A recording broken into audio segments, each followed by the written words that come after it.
Now then, people, good evening and welcome back to the Just Joe Football Show. Apologies for being late. My little boy's with me tonight, and it was a nightmare getting to sleep. Then we were waiting to get started, but Andrea's having sound issues. That's why he's not with us. He's going to try come back in because we want to ensure we can put on the best show for you. So all them gimps in the chat complaining, shoosh. All right, you're here now. We're here now. All right, relax. We're here to talk about Leeds United versus West Bromwich Albion. Leeds United drew 1-1 in what was, by Leeds United's February standards, not a great performance. But is it time, for disaster to strike? That's what you would believe in a lot of the forums and stuff. Or is it just a case of, it's a bit of a wake-up call. Maybe it's not quite done yet. And you know what? You probably can't win every single game of football. And you can't be amazing all of the time. So we'll get stuck into it and get our thoughts. We'll no doubt talk about some musings that have been out there on certain players and stuff and just give our thoughts and opinions on it. But yeah, let's get stuck into it. Jack, you were at the game. How was it for you, mate? How did you see it? Talk to me. Yeah, man. Bit drab, wasn't it, to be fair? Like, it wasn't, obviously we didn't set the world alight. I saw your post, Joe, that I don't know whether that was during the watch along. I just saw a clip of it when you said slippers on type of thing, because once we went 1-0 up, you felt like we were just going to sort of go into our autopilot and just keep, because we started well, didn't we? And then the game just sort of, it just died a death after that Firpo goal, really. And I felt like everybody were really up for that after that as well. The crowd was to say, Jack, with the form that we're in, we scored too early, and therefore the players were like, whoa. Well, I think the early goal massively helps us, doesn't it? So, but I think the problem with it is if there's any sort of complacency to set in. I also think West Brom are just a bit like that, aren't they? I don't think they go 1-0 down and panic. I think they were probably thinking, they've not gone there to get beat 7-0. Even though I don't think they were particularly boring. I don't think it were like Corberan away fixture that we had. They were nowhere near that level of. I thought they came and did little bits. But yeah, we struggle to get. Ultimately, if you're not firing all the time, the way everybody's gone on about it, if we're treating this as like the worst defeat we've ever had, do you know what I mean? If we're going to go into like meltdown about it, we've got a point out of it. It's a decent game. West Brom, in my opinion, whether you like it or not, are one of the better sides in the league. The league position proves it, regardless whether you think it does or doesn't. They are fifth now, sixth in the league. It's only because of Coventry have come on. So if Coventry are a better side than them, we beat them a couple of weeks ago quite convincingly. People saying it could have been another 7-0. So West Brom if this is the blip, I'm well up for it. I'm well up for drawing to West Brom, who were fifth in the league, probably going to go into playoffs this season with a chance to go up into Premier League. If the blip is a draw they come to end at season, then I'll take it. So yeah, I don't know what the meltdown's about. I think people just waiting on any opportunity to moan about something, really. And it's a good position to be in, really, if we're moaning about a draw. I think we could have done more. I thought the game were poor, do you know what I mean? But just sometimes it's just hard to get going. And a lot of the time, which we've not been doing in the past couple of months, when the opposition team do upset a little bit and do bring the pace down and kill the game off a little bit, we've managed to keep kicking on. But it's a really hard thing to keep doing that. When you're constantly setting the pace, it's hard to not just drop down to their level for you were 10 minutes, but it ended up being quite a significant patch. But we could have still won the game. We still had a few chances and stuff, didn't we? But yeah, just one of them games, a draw against a decent side. Yeah. And I think the thing, and that's what it is, Helen, the overreaction has been flipping insane, she says. And I think she's bang on the money. I mean, we were just talking off air, Lockie, when you've just had a week playing second, fourth, and fifth, you take 7 points. If you'd have said to any fan, you're going to play second, fourth, and fifth in the space of a week. Do you want 7 points now? Considering where we were in the table, first you go, yeah, give me it. Give me it. You know what I mean? Not losing one game of football, but it's it's a bit mad. I don't know if it's maybe because it's against West Brom and not Sheffield United, perhaps. Maybe that's why it's being because I think if we get this 1-1 draw against Sheffield United, no one's bitching and moaning. I don't think they are anyway. Maybe I'm wrong. Yeah, there's many. I think one of the reasons is because some people's favourite player didn't play. That's what can you say about that? That's up to them, innit? But the other reason, and probably the more sensible one, is the fact that we were ahead and we looked really good for the first 10, kind of 15 minutes. That's probably one frustration. Usually when that happens, we go and dominate and destroy it, especially recently. So that is a frustration in it. And that's my frustration. The fact that we were ahead, we looked good. And then we just settled into this kind of weird kind of flow of the game. And Farke mentioned in his presser where he said, we kind of just tried to force everything. Everything had to be a worldie pass. You look at the goal, we were just calm and collected on the ball. We took our time with it. The build-up was good. We waited, we were patient. Good ball in, good header.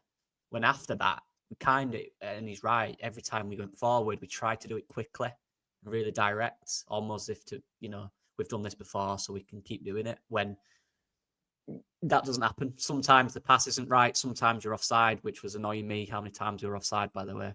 Little things like that. And that happens. That was the flow of the game. It was just, we tried to overcomplicate a lot of things, I think. And in the end, when you're playing against a good side with an experienced manager like Mowbray is, and you're not on it, and they take their chance, that's what happens. We've seen it with this team before. It happens. We're either really good or we get into these periods where it's not much different. It's just the little decision-making bits, I think. Like you said, we've still created chances. I'll be worried when we don't do that. And we didn't give many chances either. It's very similar. It's just there's 2 or 3 percentages of things that we could improve for me. But we're fine. Like, it just happens, as long as we recognise that and push forward, 100%. And look, that now, for Leeds United, Jack, is the toughest run done. We now don't play anyone over about, obviously the league might change, but our run comparative to our opponents, and I talk about Burnley and Sheffield United when I say that, is crazy. Sheffield United have got to play their biggest rival Wednesday. They've got to play Sunderland, they've got to play Burnley, sorry. They've got to play Coventry. Coventry are flying right now, 8 out of 9. That one loss being against us. So I'm not concerned. This hasn't shook my confidence in Leeds United getting promoted. We drew to a very good West Brom side. Listen, people don't want to hear it, but that West Brom side, I would argue, has a better squad than most. They were able to bring off the bench Diangana, Callum Grant. Okay, they don't get in our side, but they're very good championship players. They're starting Swift, Mowat. They've got Bartley at the back. They've got some decent players. The goal scorer, Furlong. The squad's probably on par with Sheffield United, as mad as people won't want to hear it. It ain't that bad. It isn't that bad, and they've got a very good manager in Tony Mowbray. But yeah, has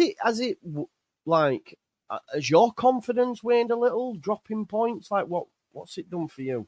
No, and it's genuinely not. I'm trying not to be. Obviously, I just think Leeds are going to win every game, so I understand that, But you need to understand that we're not going to. We've said all along, haven't we, that we're going to lose it. We're probably going to lose a couple of games to end the season just by. Even though I can't really see where they're coming from at the moment, but there's just going to be one of them games. That's what I'm saying. If that's the game and it's a draw against West Brom, then I'll take it. Also, with the 7 points out of 9, because I agree with Joe, if it were like Sheffield the draw and then we beat West Brom 2-0, but would you have wanted the last 3 games to be any other way than they was? I don't want the last minute stuff all the time. I'd rather win 2-0 because I know it's exciting, but it's not necessarily good for us.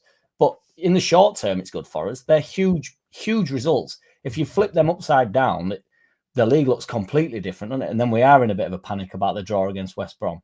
But to take 7 points, having done the way that I think champions win leagues, when they just manage to pull it out of the bag all the time, and then we didn't do it against West Brom. We didn't pull it out of the bag, but there was less on it. Do you know what I mean? It wasn't like we needed a statement against Sunderland and a statement against Sheffield, and then you come a bit unstuck to West Brom, maybe where we're not firing on all cylinders. They didn't really let us get into much rhythm towards the last sort of half an hour at games like we did against Sunderland, did against Sheffield United. That didn't really come, but we still created. You still know there's going to be a chance there. That James chance, I was with my brother and Sean, and we were saying, like, there'll be another chance. Nobody left the ground.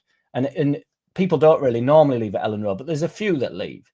But everybody's aware that these last 5 minutes of games, like, will create a couple of chances. Do you know what I mean? Normally there's about 10 seats are all around us that have all gone. Do you know what I mean? People just getting off. But nobody leaves now because it's like, it's 1-1 and they know there's a chance. And then Lombiel, Bogle, bit of unbelievable quality to set James up. And then he does get the chance. It's a difficult chance, but you just know we're going to bide us time and create. So, like Lockie says, I'd be in a panic if we couldn't create. I love it when I don't love it when we draw or lose a game, but it's normally on our own terms, and that's all you want, isn't it? Really, nobody's come to Ellen Road or played against us, and you've thought they're so much better than us, and we couldn't get a foothold in game, whatever. We don't get outclassed by anybody. So it's people looked at that first game, the away game, at the start of the season when I actually think that you can go and lose a game at the start of the season, like go and try and win each game. Let's get going like as early as we can. People looked at that as a really good point, and I despise that game. It's the worst game I've ever. I couldn't handle it. So this one, we're like, why is this not a good point now? Then is it because Corbrand's not there anymore? Yeah, I remember you were right. Yeah, I remember it's you. One of the angriest I've ever been about a football game. It got to me big style. So this one was just like, I don't understand why we can't accept a point where at least we tried to win the game. We didn't try to win it in the away game. No. At least we tried to win this one. I think that's fair. I'm here, but hopefully the sound is too. Let's check. Andrea. Say again. It's really, really, really quiet. So there is something there. So turn it up. Could you hear him saying, is it working? Yeah. Really quiet. It's either that or it's coming from somewhere else, or it's one of the two, isn't it? I feel like it's coming from somewhere else. I don't know. Is it not coming from your laptop, mate?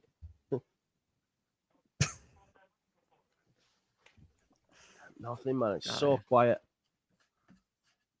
There is a voice there, though.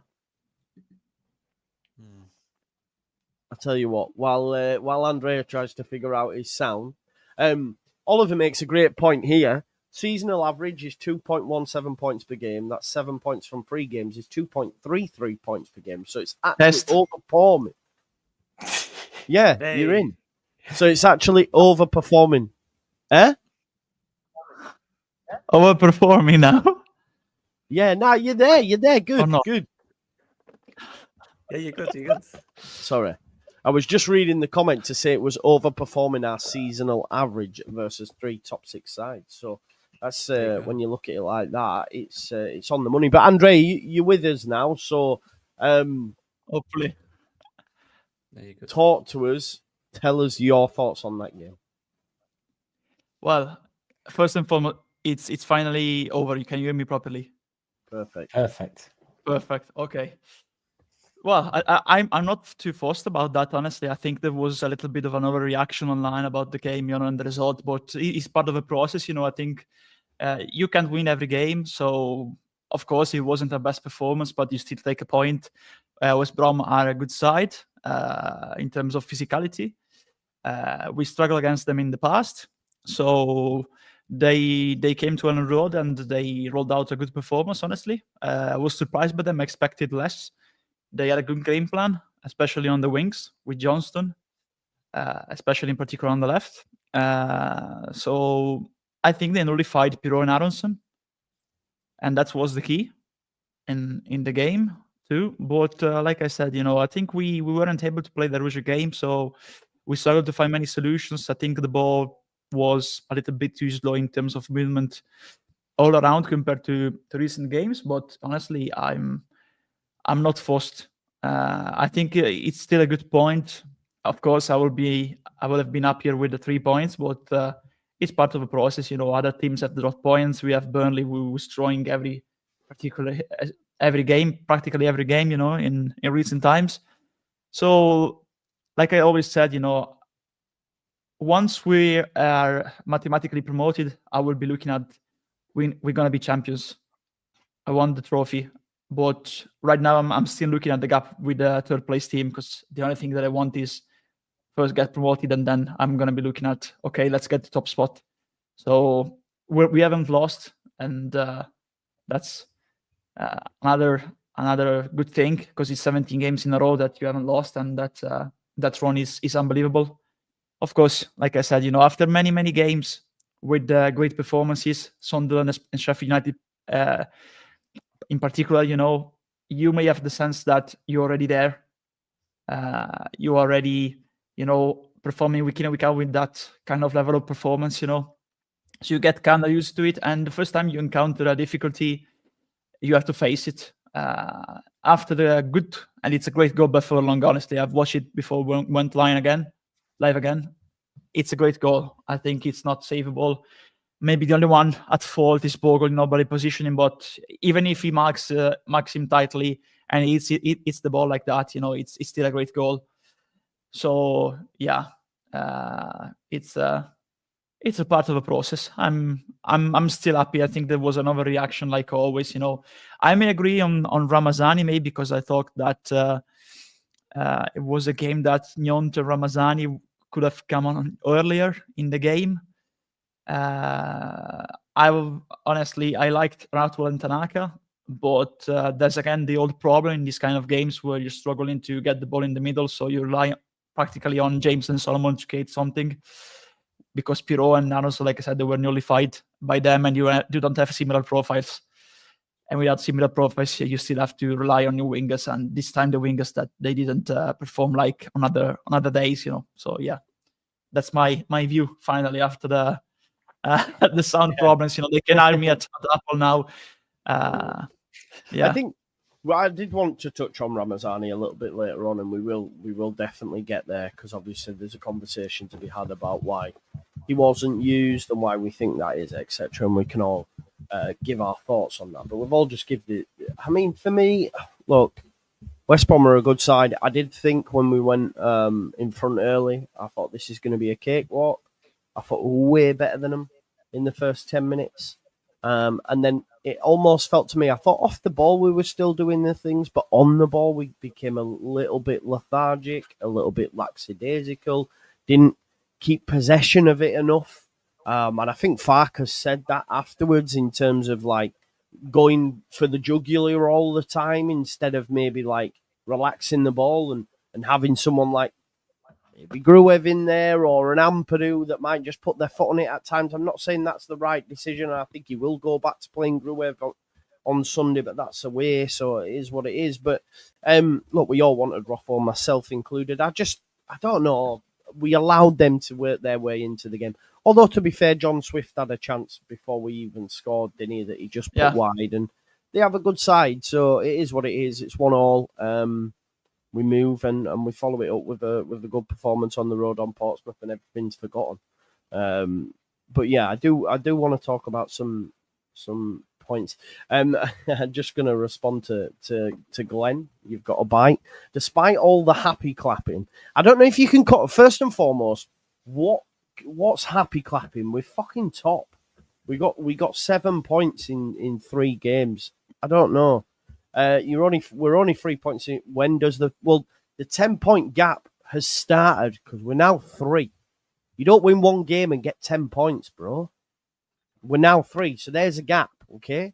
Now, if that just one sec, if that prediction don't come right, who cares, Glenn? Who cares? Really? Do you know what I mean? You clearly will. Glenn definitely. Glenn the Beautiful will. He'll be on.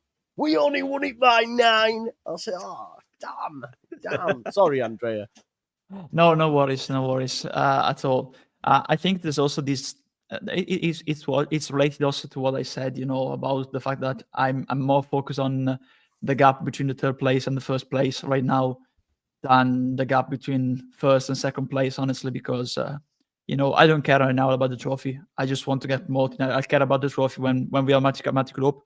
But it's also down, and Glenn, of course, is in the chat, so he can also reply to that, if he doesn't agree. But it's also down to me also on the fact that there's a certain expectation because it's Leeds United. Of course, it's a great squad.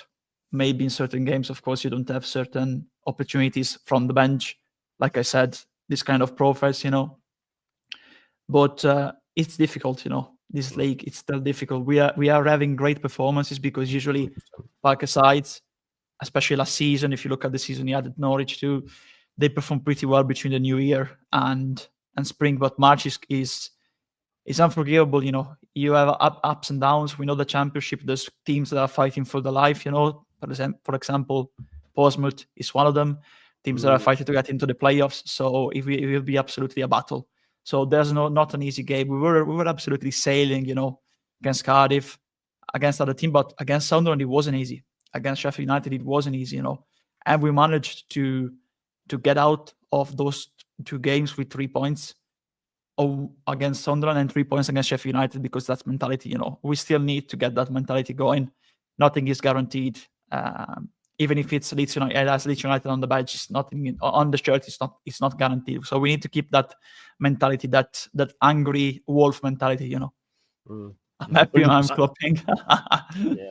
And you know what? I love like even people in the chat maybe like realizing that some of the discourse is mad, because not to dig you out, Tony, but about this bench, only 2 subs used, like White Swan says. Not White Swan, sorry, it was another comment that said, just give me 1 minute, I will find it.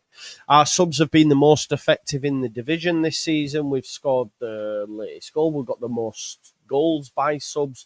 All these sort of things that come to the fore when we have dropped points. It's all just, for me, it's a little bit too much as a fan. When I see it, I don't understand it. Like Helen said, we haven't lost for 3 months. Yeah, 3 months. Do you know what we'll be doing next year? We'll be counting how many we are away from bottom 3. Genuinely. Yeah, exactly. Yeah, And now we haven't won for 3 months.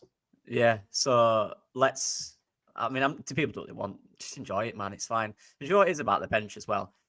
I think there's a difference. I think our depth is, in terms of quality, is good, but we cannot deny it's deep. It isn't. If Joseph is injured, and hope he isn't, we have 0 strikers and 0 centre backs on the bench. 0. Yeah. We don't have a 10 either. We don't have a 10. Right. And Aaronson. There you go. What we have is very good wingers. Because he has dropped off a little bit. He has dropped off a little bit, but we don't have a 10. So the fact is, that I think there's only one sub really that he doesn't bring on every week, and that's the 3rd winger, or the 4th winger, sorry, when he makes 2 winger subs. That's it. There's not really anyone else you could say. So it's one player again that people are losing their minds over. If Pirro's on the bench, he'll come on most weeks. Joseph comes on most weeks. Well, he don't get 30 minutes, but he gets 20, he gets 15, he gets 10 minutes. So I think we need to stop acting like we have 30 different options on the bench. We have very good options, but there's not a lot of them, in my opinion. I really don't think there is. In terms of game changers, look, if we need to bring a Sam Byram on or something like that, yeah, brilliant. But game changers, really? There's probably 2. Yeah. Like, and that's, you just have to look at the bench against West Brom, Ampadu, of course, injured. Then you have Grujev, a change for Rothwell in that case, or Tanaka, sorry, in that case. Then you have, of course, Nyonto Ramazani, changed for the wingers.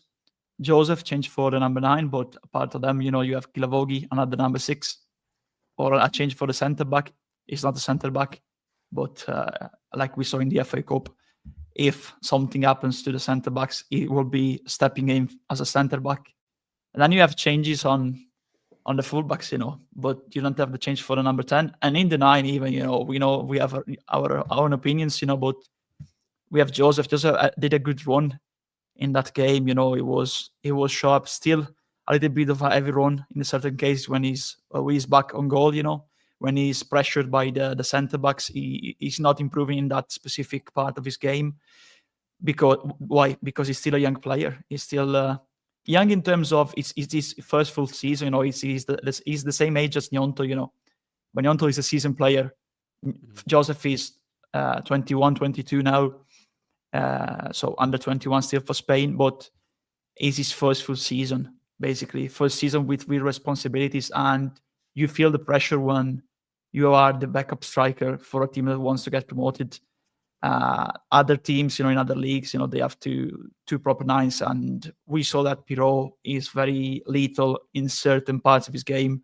But if he's drawn out of the game by opposition, then you have Joseph, and you have to rely on a player that is in his first full season. So maybe 1 or 2 signings to boost the squad were needed. But I get their point. They don't want to spend. They don't want to spend in January. They want to spend heavily probably in the summer, if we get up, as champions, or just get up.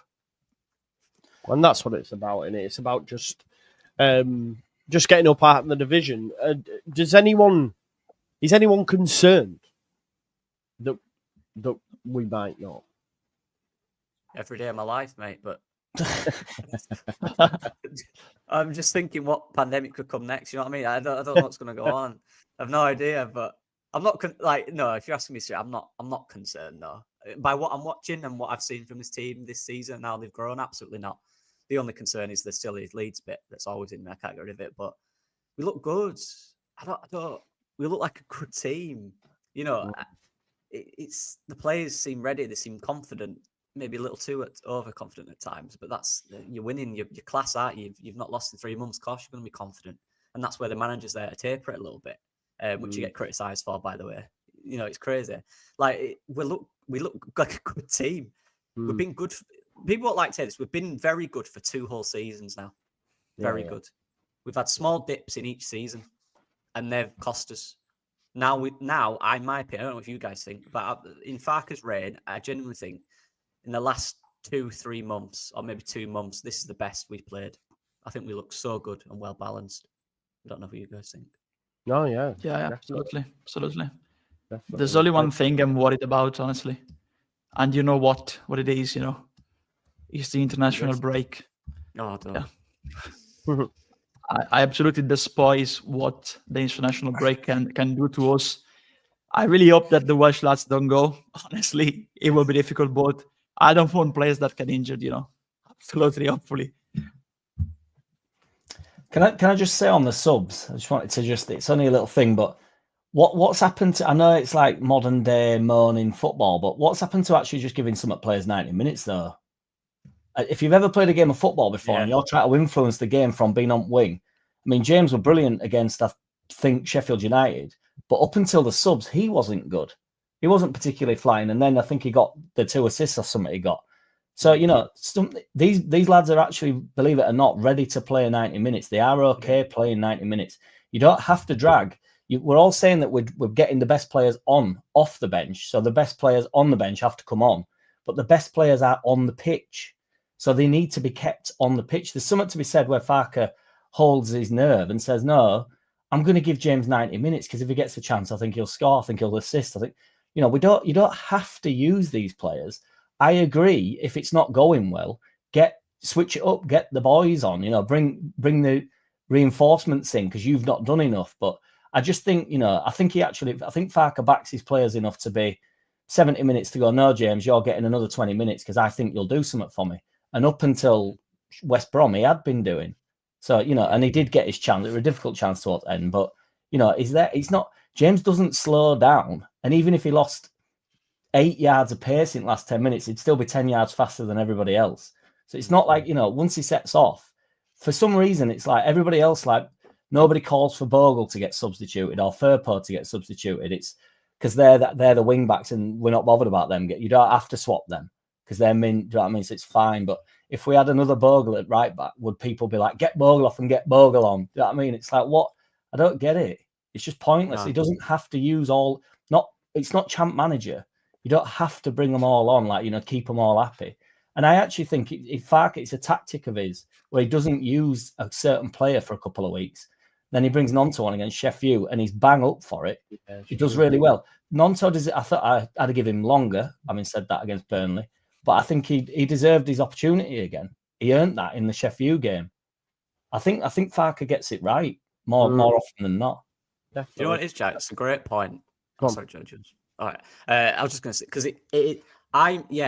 it's got to be a line for me.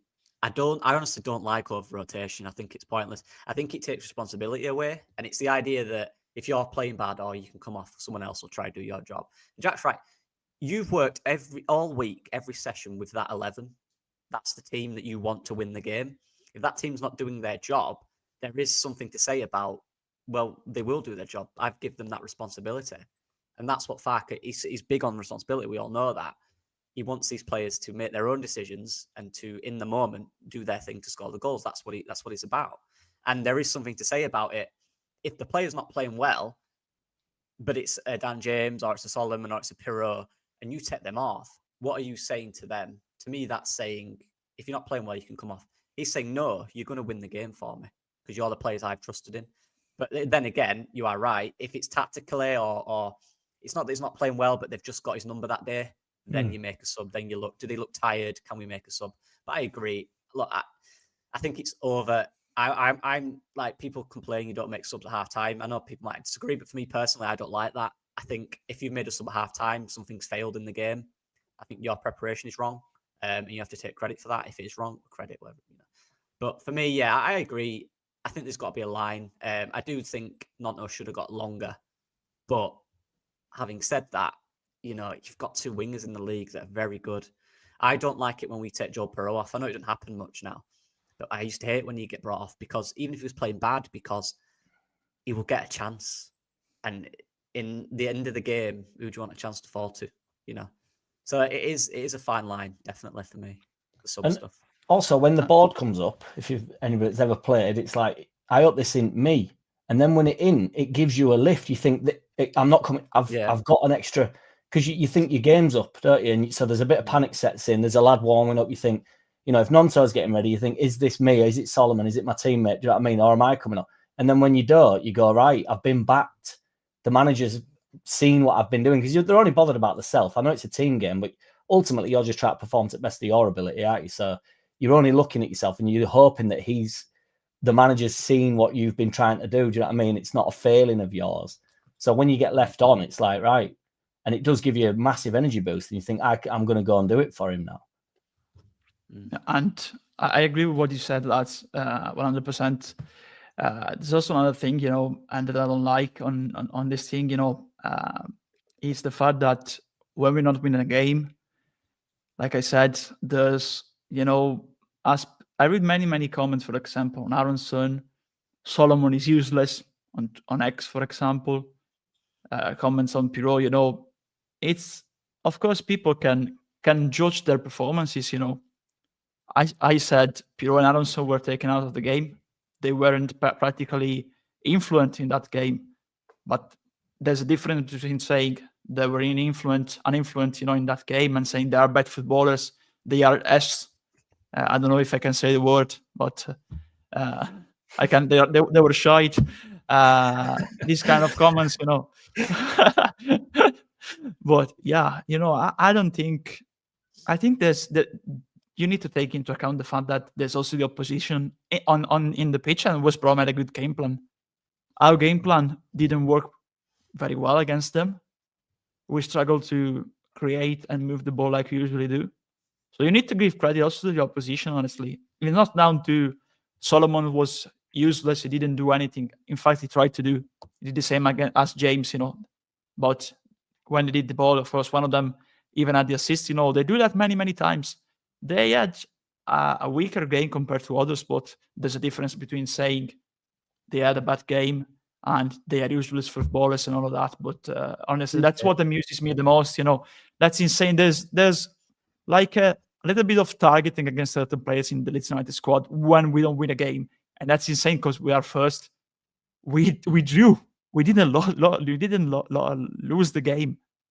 So I don't get it, honestly. It's like that there's certain players that because they are on the bench, you know, people like them more because of what they can offer. They are more exciting to watch compared to others.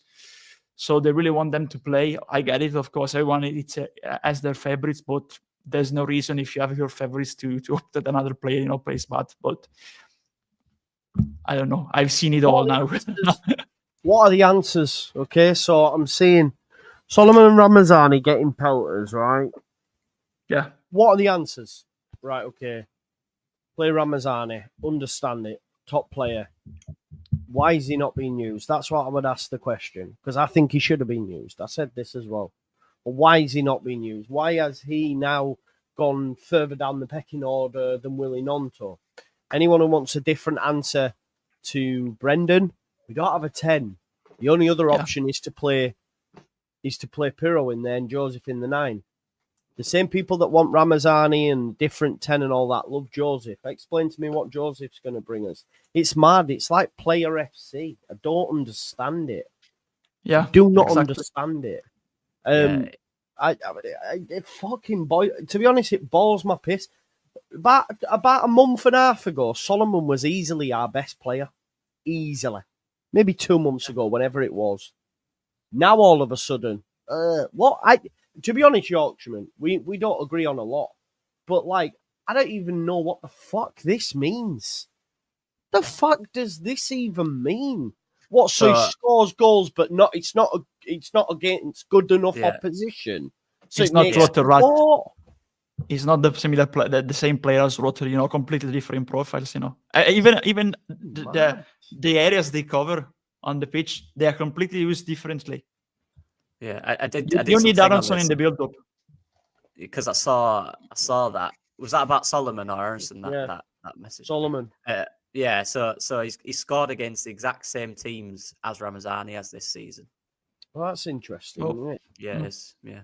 So and more obviously because he's played more, but neither's Ramazani. I don't think he scored against anyone who at the time were in the top 6. That's not criticism.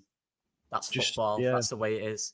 Do you know what the thing is as well? When you're a good player and you've been in really good form, do you know teams set up to nullify you? That's also a thing that happens. It's actually, watch big games. The best players are honestly very quiet for a lot of it because teams set up against to nullify the best players. Sometimes they'll come through with moments and win the game. Sometimes it won't. That's the way it is. I don't care if he performs against top teams. As long as at the end of the season, he's won us enough games of his contributions. I don't care who it is against. A lot of our play comes from our fullbacks. They get the assists. He's part of the build-up in most of them. Of them. Dan James is different because he's a direct winger. Solomon isn't. Firpo is the one who does the bit in behind for Solomon that Dan James does on the other side. That's the difference. So Firpo gets all them assists. Solomon's a different type of player. If you genuinely watch football games and think Solomon is not key in most of our build-ups, in most of our goals that come down that side, then you're obviously just not watching. He's a quality performer. Just because he hasn't scored in 3 or 4 games. I remember when people were having a go at Pirro and for flopping this season. He's consistently scored all season. The biggest gap he's had is 5 games without a goal, and that's happened once. And the biggest gap after that was 3 games without a goal. That's happened twice. That's it. He's scored all season consistently by 1 period. It's so strange. Teams set up when Solomon's been on destroying wingers who go off at half time. By the way, fullbacks that go off at half time because they can't deal with him. Almost every week it feels they're going to watch that in their analysis that they do and set up to nullify that, just like they have been doing James in recent weeks as well. By the way, that doesn't mean you're a bad player. That means the team game that we play in football, you need other players to help you out when you're getting doubled or tripled up in. And that's where Firpo comes into it. That's where Bogle comes into it. That's where Rothwell comes into it. That's where Joe Perreault comes into it. That's the point of the game. It's a team sport. It's not player FC. It's not an individual sport. We complained about that last season with Solomon and Rutter. That was the problem. Somerville's goals dried up at the end of the season. He hardly got in it because teams bullied. They nullified him. They set up around him. He couldn't do what he could do. Is he a bad player? No, he's not a bad player at all. No. But we didn't have the answers. We have the answers now. And that's the key part. It's not an individual team. It's a team sport, not an individual sport. It's the most frustrating thing. Yeah. Yeah. I think you're bang on the money, yeah. Honestly, I've no words. I do agree Aaronson's not been his best of late. And he does play a lot. But again, I would look to the club. Why the fuck didn't you bring in a 10? But listen, we've got enough. We've got enough, blah, blah, blah. So don't complain. I don't know why people are complaining because, we have enough. What are you complaining about him for? We didn't need anyone. We've got enough. We should be winning the league. Well, we're doing that. So, I don't know. Back him. I don't know. Look, I think he's been poor. And I actually said at the weekend, I thought Ramazani would have come on. And I said, put Pirro in the 10 and Joseph on the 9. I said it. Obviously, Ramazani never came on, but I said them things because Aaronson wasn't great. But we don't have an answer, and the manager doesn't fancy a winger in there. Yeah, The manager doesn't. So again, Sorry. look for recruitment. Sorry. Yeah, sorry, I'm talking a lot. I just want to say this thing. This is the difference is when it comes to recruitment, right? And this is, well, Ramazani can play there, Solomon can play there. You could probably also play them up front and probably do a job, right? Because they're good footballers. I keep saying this. But you've got to understand whether what we want it or not, this is Daniel Farke's team. And in Daniel Farke's team, wingers, that profile of player, do not play in the 10. They are either goal-scoring attackers. Pukki played more in the 10 than Buendia. You know, you'd think Buendia at 10. He wasn't. He was a winger for almost all of it. Stuyperman, Vrancic, then Neuhaus at Borussia Mönchengladbach. Look at their profiles. Stindl too. Yeah. They're all like Perot. They all look like Perot. They're long players. They're goal scorers. They tap the box. Or they're eights that can play higher up and be an aerial presence, be a physical presence. They're not technical, nippy wingers.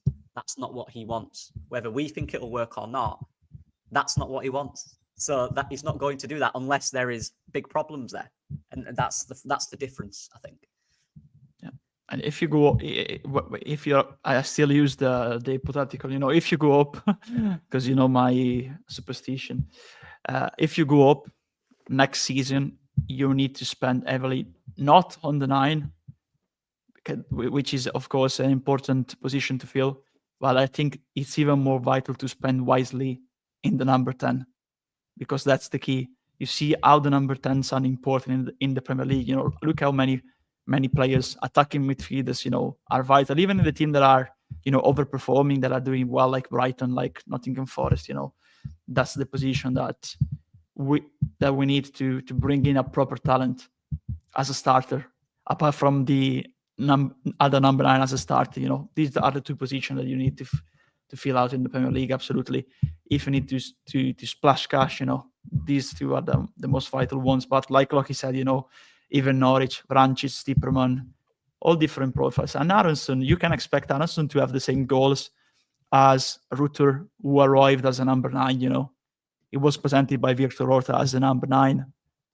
And he was playing on the wing too in Germany at Hoffenheim. Aaronson, in his career, played as wide with Marsh, played as an 8. He never played as a striker. He never played as a second striker too. So you cannot expect him to have the same G/A, you know, as Rutter. And even in the build-up, he's completely different. He's like a third midfielder, and Ramazani cannot do that. Gnonto cannot do that. There's an example of that. For example, when we were attacking in the final minutes of added time, Gnonto got the ball. He went back across the centre half, then passed the ball.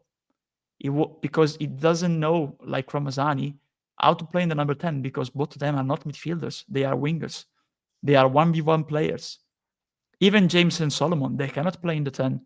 If you needed at least one player, if you wanted to have, you know, more options, it was the number 10, you know, that you needed to get in. But right now we have these ones. In certain games it works, even when you're changing, because they play in a different setup. Against West Brom, the game plan was good. They were crowding the middle, sending us on the wings. You needed the 10 to move more, but they were following in Aaronson. And you didn't have an answer for that because you didn't have a similar profile on the bench. And that's why the ball got stuck many times on the wingers, because even after they made the substitutions, you didn't have a profile that was, you know, getting towards the ball in the middle. So you still had to rely on the wingers to create something, get the ball into the box for Pirot and Joseph, basically. Hang on the money.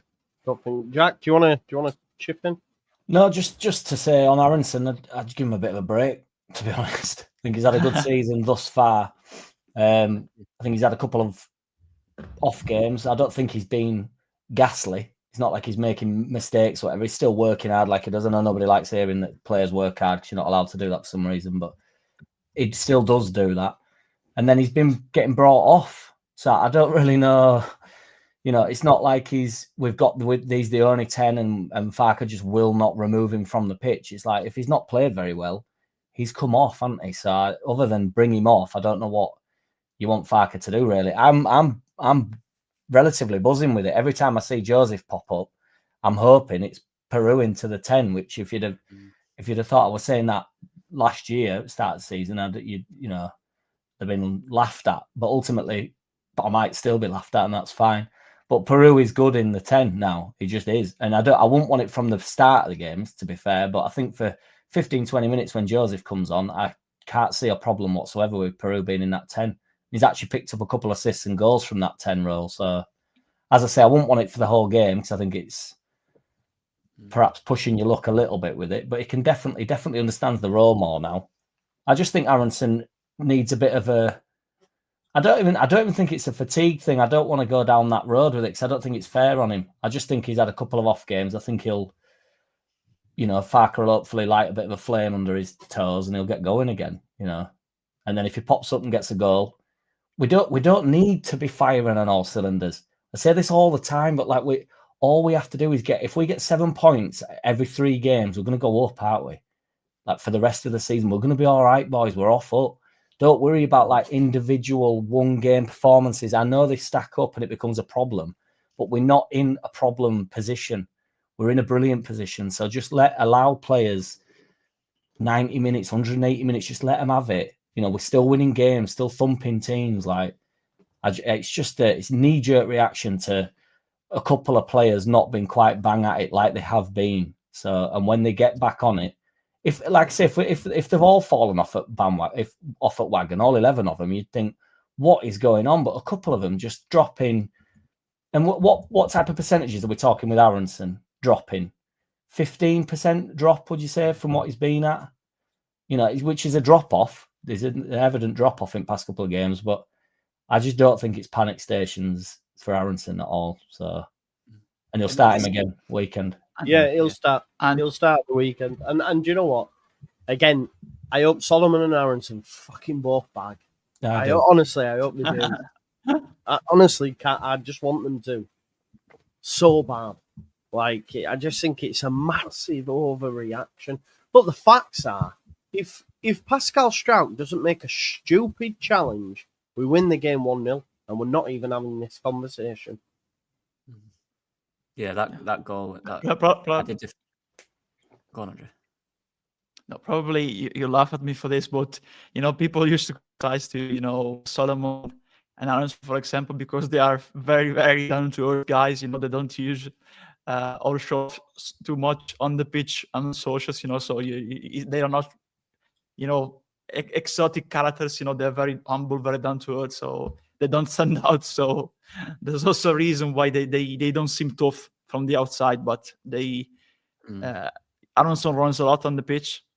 Solomon takes a lot of hard tackles from the opposition, and he always like the other game, you know, when he's like Sunderland, you know, when he had that hard tackle on him, he tried to stand up, and then in the end he continued to keep on the game.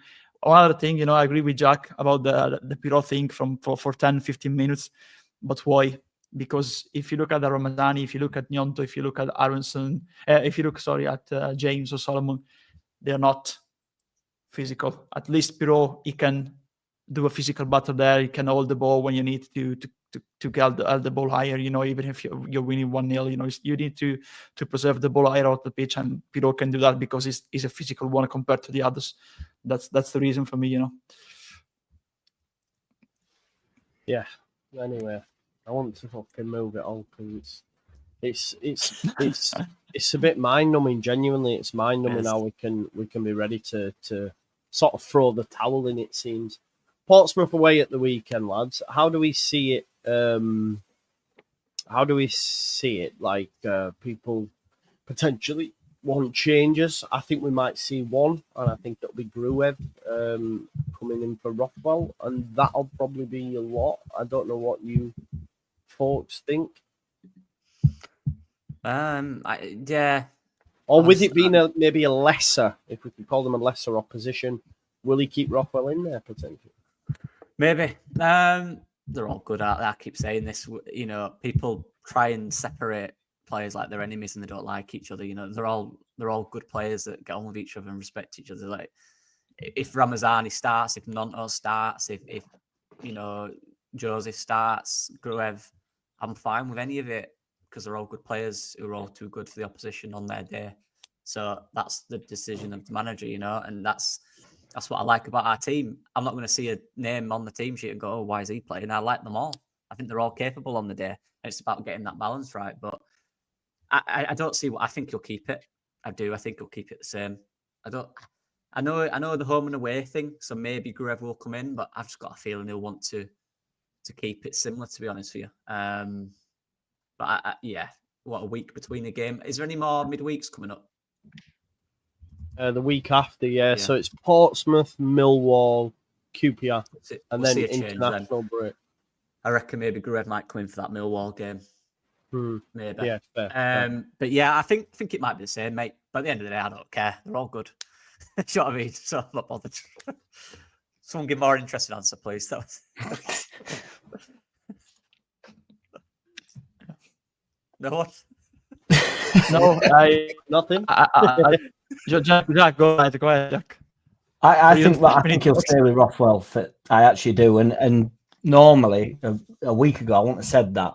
So it's strange how like a result changes how I think Farker will go. Because it's obviously I'm only guessing. I've got a Scooby-Doo, but I just think for some reason he'll stick with it for some reason. Portsmouth have actually been all right, haven't they, recently as well? They've pulled themselves out of the the madness that they were stuck in. But obviously, I just can't. The reason why I'm never normally like this with the first fixtures because I don't think it really matters the reverse fixture. I think we all make it a bit too much like a poetic thing. Do you know what I mean? Where like these games are, and it's just not. It's just a game of football. Do you know what I mean? It's a brand new game of football. But the Portsmouth fans were pretty mint when they came to Ellen Road. It was one at best I've seen and stuff, so they will be bang up for it.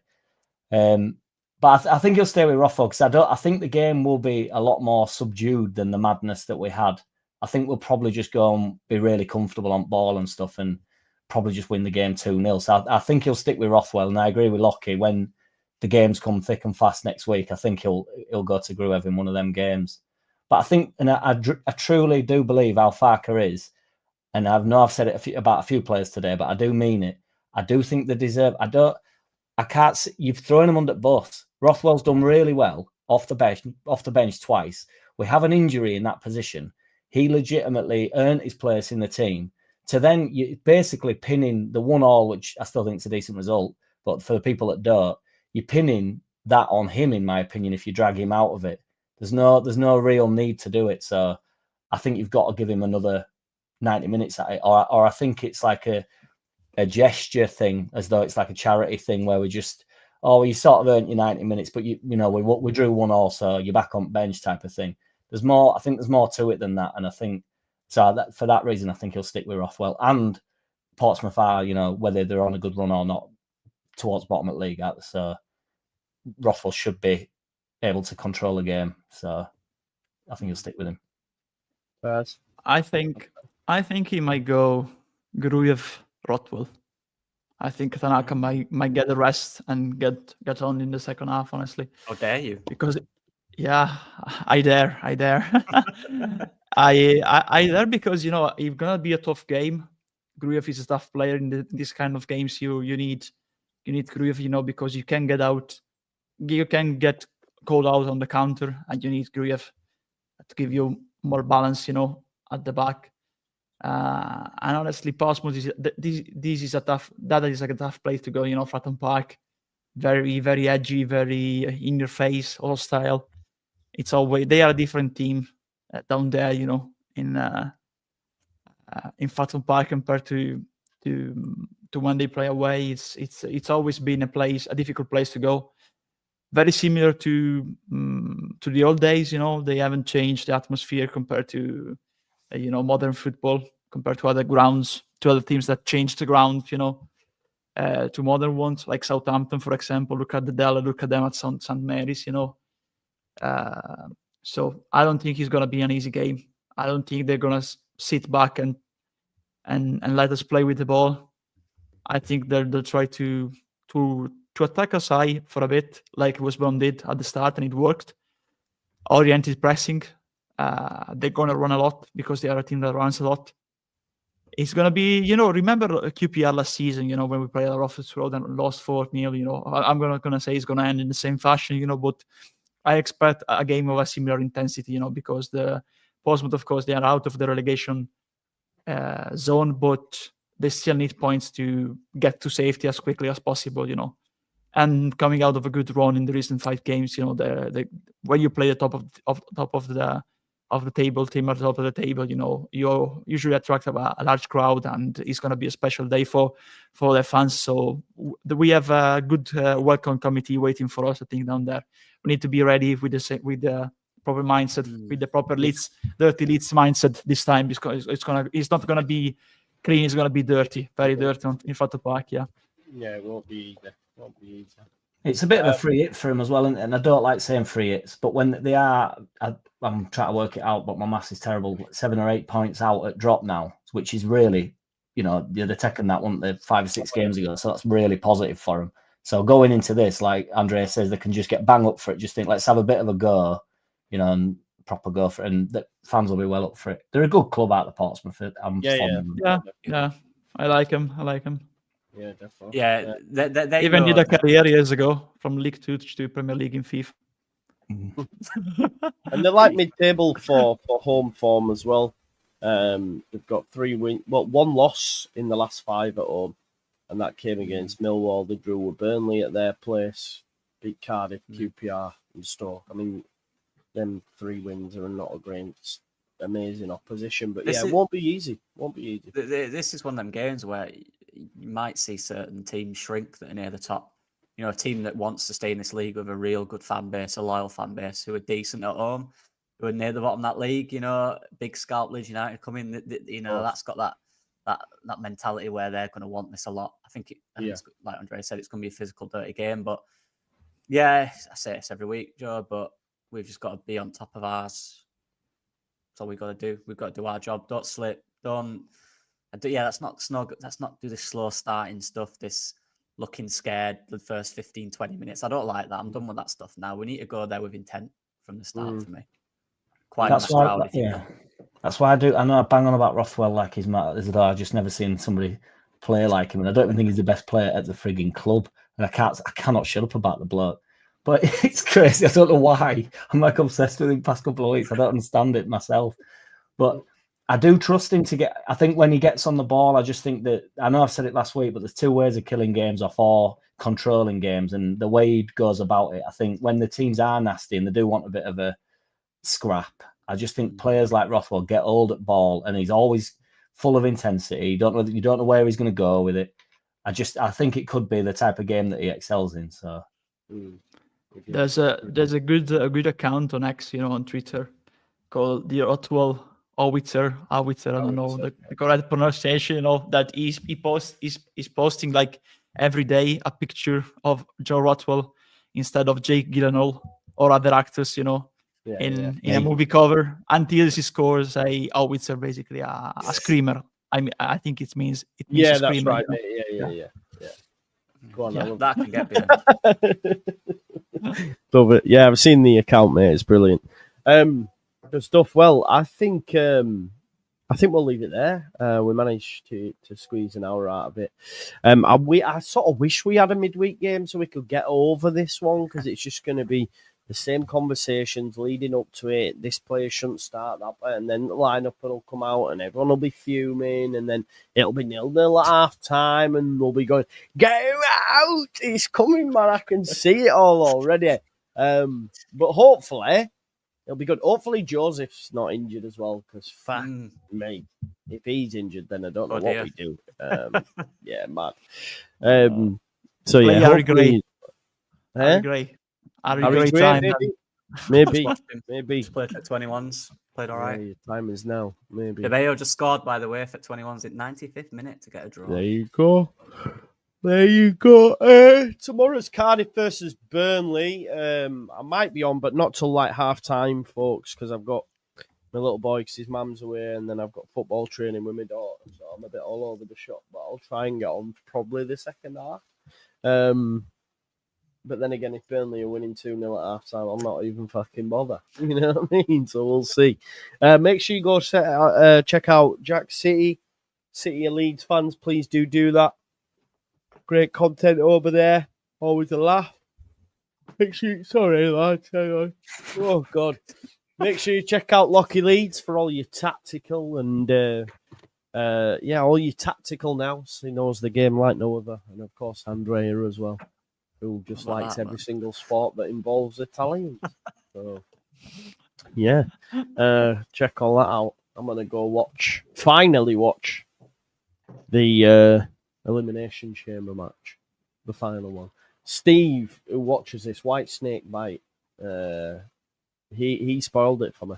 So I went on Twitter and he'd quote tweeted me on it, and I was like, oh no, but yeah, I'm gonna go watch it anyway. But I watched Kevin Owens' thing before I came on. That's brilliant. Anyway. Also, by the way, did you see the FA Cup games just off the off chance? I love that quarter-final lineup. Hopefully City get knocked out and we'll have a new winner, won't we? Fulham in there, Bournemouth, Brighton. All Prem teams, nice. Yeah. Yeah, but not your normal Prem teams. Do you know what I mean, though? Yeah, quality. Yeah. Like, we could be like Bournemouth. He doesn't sound too convinced, Lockie. He doesn't sound too convinced. You know? But we could have been like Bournemouth this year, couldn't we, Joe? Nobody wanted it. So we could have been. I cannot hear Leeds United can be like Bournemouth, because Andrea, I'm saying I know how you mean it. I know you mean it. Yeah, I know how you mean it, but it doesn't mind just see the comparison. I know the way you mean it, of course, Jack. But just like us hearing, it's right though, of course, man. they are wrong. They are wrong. But it, like saying, listening to Leeds United can be like Bournemouth. I'm saying, bloody hell, no. I don't want to be like them. I hear you. I forget about Bournemouth. Always, to be fair. I honestly forget they're in the league. I just realised Sinisterra was there. And... Yeah, that's what I mean. Yeah. I watch highlights and I go like, oh yeah, he's there, isn't he? That's Sinisterra. I forgot about him as well. I've just blanked Bournemouth completely. Tyler Adams, Sinisterra. Yeah, he's back after his 2-year injury. Yeah. Got a good side, good manager. That could have been us. Good. We could have had also Iriola. He's going to end up had Emery as well. Could have had Kerkers too. Don't forget that Adams made a tackle against Man United. That keeps circulating around Twitter, doesn't it? So. The reason he gets a pass because he made a tackle. The actor Archie after Cardiff, Yeah, he's gonna stay there. He's gonna mentor Archie, into a player. Next week he was off. Oh well. Anyway, big tackle. We will we'll leave it there. Thanks for watching. Check out these amazing channels and musings on Twitter, and I'll probably see you tomorrow at some point, people. All right, peace out now. Oh, wrong button. Here we go.